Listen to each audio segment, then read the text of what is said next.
പരലോകത്ത് നമുക്ക് വരാൻ പോകുന്ന ഭയാനകതകളെ കുറിച്ച് വാക്കുകളുടെ വാചകങ്ങളുടെ ഒപ്പിയെടുത്തു തരികയാണ് വിശുദ്ധ ഖുർആൻ സൂറത്തു സൽസല എന്ന് പറയുന്ന അധ്യായത്തിൽ. സൽസലത്ത് എന്ന് പറയുന്ന ആ വാക്കു തന്നെ യഥാർത്ഥത്തിൽ പ്രകമ്പനം എന്നർത്ഥം വരുന്ന ആ വാക്കിൽ തന്നെ പ്രകമ്പനമുണ്ട്. ഇത് അസുൽസിലത്തിൽ ഭൂമി അതിന്റെ പ്രകമ്പനം കൊണ്ടാൽ അവസാനമായി ഈ ഭൂമിക്ക് അവസാനമായി ഉണ്ടാകുന്ന ഒരു സമാപനത്തിന്റെ അതിശക്തമായ കിടിലം കൊള്ളലിനെ കുറിച്ചാണ് ഖുർആൻ ഓർമ്മപ്പെടുന്നത്.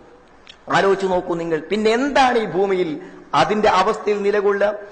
ഈ ശൂന്യതയിൽ നിൽക്കുന്ന ഈ ഭൂമി ഒന്ന് അതിശക്തമായി വിറച്ചാൽ ഈ ഭൂമിയിൽ പിന്നെ എന്തുണ്ട് സഹോദരങ്ങളെ? കെട്ടിടങ്ങളുണ്ടോ ഇവിടെ? നിവർന്നു നിൽക്കുന്ന മരങ്ങളുണ്ടോ ഇവിടെ? ഇവിടെ കുഴികൾ കുന്നുകളായി മാറും, കുന്നുകൾ കുഴികളായി മാറും.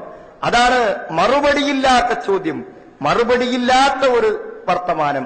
ഇതാ സുൽസിലത്തിൽ അർദു സിൽസാലഹ, ഭൂമി അതിന്റെ പ്രകമ്പനം കൊണ്ടാൽ. നോക്കൂ അതിന്റെ തുടർച്ച. പിന്നെന്ത് സംഭവിക്കും?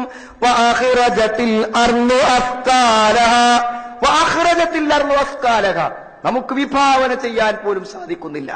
ഉള്ളിലുള്ളതെല്ലാം പുറത്തേക്കൊഴിവാക്കിയിട്ട് ഭൂമി വെറും കാലിയായ ഒരു പുറന്തോടായി മാറും. എന്തെല്ലാമുണ്ട് ഈ ഭൂമിയിൽ? അതിന്റെ ഉള്ളിൽ ഉരുകിയൊലിക്കുന്ന ലാവകൾ യുഗാന്തരങ്ങളായി മരിച്ചു മണ്ണടിഞ്ഞു പോയവരുടെ ശരീരത്തോടുകൂടെ ആത്മാവോടുകൂടെ പുറത്തേക്ക് വരുന്നു. ചുട്ട് തീക്കനൽ പോലെ നിൽക്കുന്ന പാറക്കഷ്ണങ്ങൾ, ജലം, എന്തെല്ലാമാണ് ഭൂമിയിൽ നിന്ന് പുറത്തേക്ക് വരാൻ നിൽക്കുന്നത്? അതെല്ലാം അതിഭീകരമായ പ്രകമ്പനത്തിലൂടെ പുറത്തേക്ക് വന്നാൽ വഅഖ്റജത്തിൽ അർളു അസ്കാലഹ, ഭൂമി അതിന്റെ ഭാരങ്ങളെ പുറത്തേക്ക് തള്ളിയാൽ, പുറത്തേക്ക് കൊണ്ടുവന്നാൽ വഖാലൽ ഇൻസാനു മാലഹ, മനുഷ്യൻ ചോദിക്കും എന്തു സംഭവിച്ചു? എന്താണ് ഇവിടെ സംഭവിക്കാൻ പോകുന്നത്? എന്താണ് ഇവിടെ നടക്കുന്നത് എന്നാണ്. സുഹൃത്തുക്കളെ, എല്ലാം സംഭവിക്കേണ്ട. കുറഞ്ഞ ഭൂപ്രദേശങ്ങളിൽ നടക്കുന്ന ഭൂമി കുലുക്കങ്ങളിൽ നടക്കുന്ന നിമിഷ നേരത്തെ രംഗങ്ങളെ ഒന്ന് വിഭാവന ചെയ്ത് നോക്കൂ. പലപ്പോഴും നാം ദൃശ്യമാധ്യമങ്ങളുടെ സ്ക്രീനുകളിൽ കണ്ട രോദനങ്ങളെ ഒന്ന് മനസ്സിലേക്ക് കൊണ്ടുവന്ന് നോക്കൂ. നിൽക്ക് സുഹൃത്തുക്കളെ, ആ ഭീകരമായ ഭയാനകമായ സന്ദർഭത്തെക്കുറിച്ച് പറഞ്ഞിട്ട് അള്ള പറയുന്നതാണ് നമ്മൾ ആലോചിക്കേണ്ടത്. യൗമഇദിൻ തുഹദ്ദിസു അഖ്ബാറഹ, ഭൂമി അതിന്റെ വർത്തമാനങ്ങളെ പറയുന്നതാണ്. ഈ ഭൂമിയിൽ എന്തെല്ലാം തിന്മകൾ നടന്നിട്ടുണ്ടോ അതിനൊക്കെ ഭൂമി സാക്ഷിയാണ് സഹോദരങ്ങളെ. ഒരു ഉയർന്ന ഹോട്ടലിന്റെ ഒരു റൂമിൽ എന്തെല്ലാം നടന്നിട്ടുണ്ട്? മദ്യപിച്ചിട്ടുണ്ടാകാം, വ്യഭിചരിച്ചിട്ടുണ്ടാകാം, എന്തെല്ലാം ഉണ്ടായിരിക്കും. ആ കെട്ടിടം പണിത് തുറന്നു കൊടുത്തത് മുതൽ ആ കെട്ടിടം ഇന്ന് നിലകൊള്ളുന്നത് വരെ ആ മുറിക്കകത്ത് നടന്ന മുഴുവൻ തിന്മകൾക്കും ആ റൂമിന്റെ ചുമരുകൾ സാക്ഷിയാണെങ്കിൽ ഈ ഭൂമിയിൽ എന്തെല്ലാം നടന്നു അതിനൊക്കെ ഭൂമി സാക്ഷിയാണ്. ഭൂമി അത് പറയും. സംശയിക്കേണ്ട അടുത്ത ആയത്ത് പറഞ്ഞത് എങ്ങനെ സംസാരിക്കും? സുഹൃത്തുക്കളെ, നമ്മുടെ ഈ തൊണ്ടയിൽ നിന്ന് മനോഹരമായ ഒരു ശബ്ദത്തിന് പുറപ്പെടാമെങ്കിൽ, കാതങ്ങൾക്കപ്പുറത്തേക്ക് വരുന്ന ശബ്ദങ്ങളെ ജീവികൾക്ക് പുറപ്പെടുവിക്കാമെങ്കിൽ ഭൂമി വർത്തമാനം പറയും. ഞാനും നിങ്ങളും കാലുകുത്തിയ കാൽപാദങ്ങൾ, അത് പതിഞ്ഞ ഭൂമിയിലെ മണ്ണറകൾ സംസാരിക്കും. യൗമഇദിൻ തുഹദ്ദിസു അഖ്ബാറഹ, ഭൂമി അതിന്റെ വർത്തമാനങ്ങളെ പറയും. ബി അന്ന റബ്ബക ഔഹാലഹ, എങ്ങനെ സംസാരിക്കും? ആ സംസാരിക്കാനുള്ള മുഴുവൻ വിവരങ്ങളും അള്ളാഹു അതിന്റെ സന്ദേശമായി നൽകും. ആ ഭയാനകതകളെ മുഴുവൻ നമ്മുടെ മുമ്പിൽ പറഞ്ഞിട്ട് സഹോദരങ്ങളെ, അതിന്റെ അടുത്ത വാക്ക് നോക്കൂ നിങ്ങൾ. യൗമഇദിൻ, ആ ദിവസം. ഏതു ദിവസം? ഭൂമി പ്രകമ്പനം കൊള്ളുന്ന ദിവസം, ഭൂമിക്കുള്ളിലുള്ളതെല്ലാം പുറത്തേക്ക് പുറന്തള്ളപ്പെടുന്ന ദിവസം.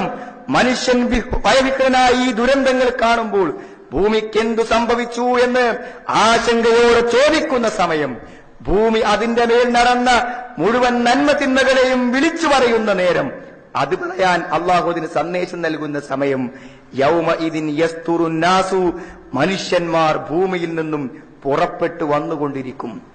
അഷ്താത്തൻ, ആ പ്രയോഗം ഈ സൂറത്തിൽ പഠിക്കേണ്ട. അഷ്താത്തൻ, വിഭിന്ന സംഘങ്ങളായി. മുഖം ഇരുട്ടിന്റെ കഷ്ണങ്ങൾ വെട്ടിവെച്ചതുപോലെയുള്ള മുഖത്തിന്റെ ഉടമസ്ഥന്മാരുണ്ടതിൽ. സഹോദരങ്ങളെ, തെളിയുന്ന നല്ല വെളിച്ചത്തോടുകൂടെ ഉള്ള പ്രകാശത്തിന്റെ കഷ്ണങ്ങൾ വെട്ടിവെച്ചതുപോലെ മുഖം പ്രകാശിക്കുന്നവരുണ്ട്. എല്ലാം വ്യത്യസ്ത സംഘങ്ങൾ. മുഫസ്സിരീങ്ങൾ പറഞ്ഞു, വ്യഭിചാരികൾ വ്യഭിചാരികളുടെ കൂട്ടങ്ങളായി, മദ്യപാനികൾ മദ്യപാനികളുടെ കൂട്ടങ്ങളായി, പലിശക്കാരുടെ കൂട്ടങ്ങളായി, ഓരോരുത്തരും ചെയ്ത തിന്മകൾക്കനുസരിച്ച് തിന്മയുടെ സംഘങ്ങളായി കൂട്ടങ്ങളായി വരുന്നതാണ്. എന്തിനാണ് വരുന്നത്? എന്തിനാണ് ഭൂമി പ്രകമ്പനം കൊണ്ടത്? എന്തിനാണ് ലോകം അവസാനിച്ചത്? ലിയുറൗ അഅ്മാലഹും, അവിടെ പ്രവർത്തനങ്ങളെ അവർക്ക് കാണിച്ചു കൊടുക്കാൻ വേണ്ടി. എല്ലാം കാണും, പറഞ്ഞ വാക്കുകൾ, പ്രവർത്തിച്ച പ്രവർത്തനങ്ങൾ, ഇടപാടുകൾ, വ്യവഹാരങ്ങൾ എല്ലാം നമ്മുടെ മുമ്പിൽ ദൃക്സാക്ഷിയായി വരും. സൂറത്തുൽ കഹ്ഫിൽ അല്ലാഹു പറഞ്ഞു, വവജദൂ മാ അമിലു ഹാദിറൻ, എല്ലാം മുന്നിൽ ആഗതമായി, ആസന്നമായി, എല്ലാ പ്രവർത്തനങ്ങളും ചലനാത്മക ശേഷിയുള്ള നല്ല രൂപങ്ങളായി, പ്രതിരൂപങ്ങളായി നമ്മുടെ മുമ്പിൽ വന്നു നിൽക്കും. ലിയുറൗ അഅ്മാലഹും, അവിടെ പ്രവർത്തനങ്ങളെ അവർക്ക് കാണിച്ചു കൊടുക്കാൻ. ഫമൻ യഅ്മൽ മിസ്ഖാല ദർറത്തിൻ ഖൈറൻ യറ, അണുമണി തൂക്കത്തോളം നന്മയാര് പ്രവർത്തിച്ചു അതവൻ കാണും. മിസ്ഖാലു ദർറ, ദർറത്ത് പറഞ്ഞാൽ ഒരണു, അല്ലെങ്കിൽ ഉറുമ്പിന്റെ കാല്, അതുമല്ലെങ്കിൽ ഓട്ടവെയിലിൽ കാണുന്ന ചെറിയ വസ്തുക്കൾ. ആലോചിച്ച് നോക്കൂ നിങ്ങൾ, ഒന്നും വിട്ടുപോകാതെ മുഴുവൻ പൂർണ്ണമായും മനുഷ്യന്റെ പ്രവർത്തനങ്ങൾ പ്രയോജനപ്പെടുക പരലോകത്തിന് വേണ്ടി ചെയ്യുമ്പോൾ മാത്രമാണ്. സഹോദരങ്ങളെ, എത്രയെത്ര അവസരങ്ങൾ! ഇതെന്തിനുള്ള അവസരം? ഖബറിൽ നിന്ന് നമ്മുടെ നിയന്ത്രണമില്ലാതെ പുറത്തേക്ക് വരുമ്പോൾ, നാം ചെയ്ത നന്മ തിന്മകളെ ഭൂമി വിളിച്ചു പറയുമ്പോൾ, ഈ ലോകം അവസാനത്തിന്റെ പിടയിൽ പിടയുമ്പോൾ, പ്രകമ്പനം കൊള്ളുമ്പോൾ, നമ്മെ കാത്തുരക്ഷിക്കാൻ, നമുക്ക് തുണയാകാൻ, വമാ തുഖദ്ദിമൂ ലിഅൻഫുസികും മിൻ ഖൈർ, നിങ്ങൾ നിങ്ങൾക്ക് വേണ്ടി ചെയ്തത് തജിദൂഹു ഇൻദല്ലാഹ്, അത് അല്ലാഹുവിന്റെ അടുക്കൽ നിങ്ങൾ കാണും. ചെയ്തതുപോലെയല്ല, കൊടുത്തതുപോലെയല്ല, ഹുവ ഖൈറൻ വഅഅ്ലമ അജ്റ, ഏറ്റവും ഉത്തമമായ നിലയിൽ, ഏറ്റവും മഹത്തായ പ്രതിഫലത്തോടുകൂടി. അതുകൊണ്ട് മിസ്ഖാലു ദർറ, മനസ്സിലുണ്ടാവേണ്ട ഒരു പദപ്രയോഗം, മിസ്ഖാലു ദർറ, അണുമണിത്തൂക്കം. മിസ്ഖാലു ദർറ, അണുമണിത്തൂക്കം.